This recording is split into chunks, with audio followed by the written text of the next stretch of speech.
Imagine government of India as one massive customer. पहले उन्हें कुछ खरीदना होता था, from a simple pen to a heavy ambulance, तो फाइल्स का पहाड़ खड़ा हो जाता था। But then came one rule, just one rule, जिसने पूरा सिस्टम का डीएनए चेंज कर दिया। आज हम उसे डिकोड करेंगे, जीएफआर रूल नंबर 149 को। ये सिर्फ एक रूल नहीं है, ये गवर्नमेंट प्रोक्योरमेंट का डिजिटल कॉन्स्टिट्यूशन है। अगर आप गवर्नमेंट को कुछ भी सेल करना चाहते हैं या प्रोक्योरमेंट डिपार्टमेंट में हैं, तो ये रूल आपके लिए गीता, बाइबल और कुरान सबसे बढ़कर है।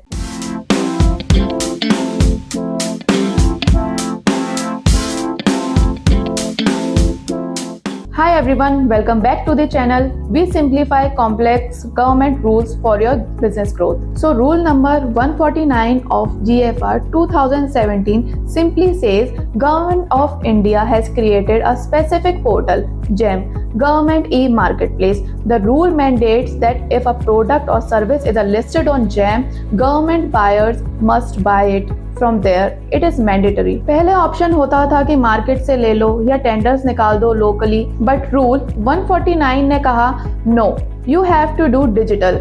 इसके लिए एक स्पेशल बॉडी बनाई गई, GeM SPV, special purpose vehicle. इनका काम है इंश्योर करना कि सप्लायर्स जो कि आप हैं को प्रॉपर पब्लिसिटी मिले, क्रेडेंशियल्स वेरीफाई हो और सबको फेयर चांस मिले। अब प्रोक्योरमेंट प्रोसेस कैसे काम करता है? रूल 149 ने बाइंग प्रोसेस को प्राइस वैल्यू के हिसाब से 3 पार्ट्स में डिवाइड किए हैं। Let's break them down. First, up to 50,000 direct purchase. सबसे पहले स्मॉल परचेजेस, अगर डिमांड की वैल्यू 50,000 तक है तो बायर किसी भी अवेलेबल सप्लायर से डायरेक्ट परचेज कर सकता है। मतलब अगर आपका प्रोडक्ट क्वालिटी और डिलीवरी स्टैंडर्ड मीट करता है तो बायर ऐड टू कार्ट करके सीधा ऑर्डर प्लेस कर सकता है। No complex bidding, it's as simple online shopping. Second, above 50,000 to 10 lakh, L1 comparison. यहाँ चीजें थोड़ी इंटरेस्टिंग हो जाती है। अगर वैल्यू 50,000 से ऊपर बट 10 लाख तक है तो बायर डायरेक्टली परचेज नहीं कर सकता। रूल कहता है comparison is king. GeM portal पर बायर को कम से कम 3 अलग अलग मैन्युफैक्चरर्स OEMs के प्रोडक्ट कंपेयर करने होंगे। जो सेलर सबसे लोएस्ट प्राइस देगा उसे ऑर्डर मिलेगा। बायर चाहे यहाँ ऑनलाइन बिडिंग या रिवर्स ऑक्शन भी यूज कर सकता है। Third, above ₹10 lakh, mandatory bidding. And finally big ticket item, अगर प्रोक्योरमेंट 10 लाख से ऊपर है तो बिडिंग या रिवर्स ऑक्शन आरए मैंडेटरी है। आप डायरेक्ट ऑर्डर करके कंपेयर नहीं दे सकते, पूरा टेंडर प्रोसेस चलेगा।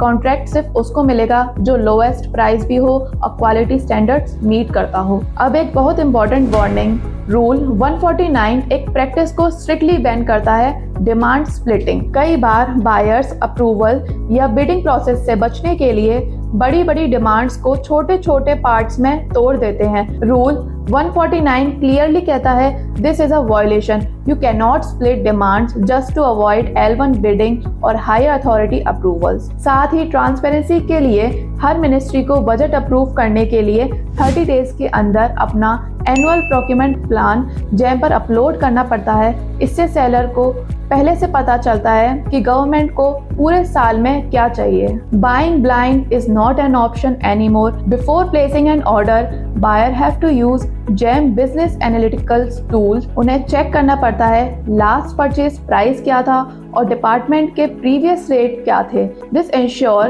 कि टैक्स पेयर का पैसा सही रेट पर स्पेंड हो रहा है। सो इन सिंपल वर्ड्स, रूल 149 ने पूरे सिस्टम को पेपरलेस, कॉन्टैक्टलेस और कैशलेस बना दिया है। Every tenders is traceable and every buyer is accountable. लेकिन एज अ सेलर इतने सारे बिड्स, रूल और कंपटीशन को मैनेज करना मुश्किल हो सकता है, राइट? टेंडर्स डॉक्यूमेंट पढ़ना, प्राइस सही कोट करना, it takes hour. That's where minions comes in. Minions is an incredible AI powered tool designed specifically for this. Whether it's reading complex RFPs or automating your bid creation, Minions helps business scale effortlessly.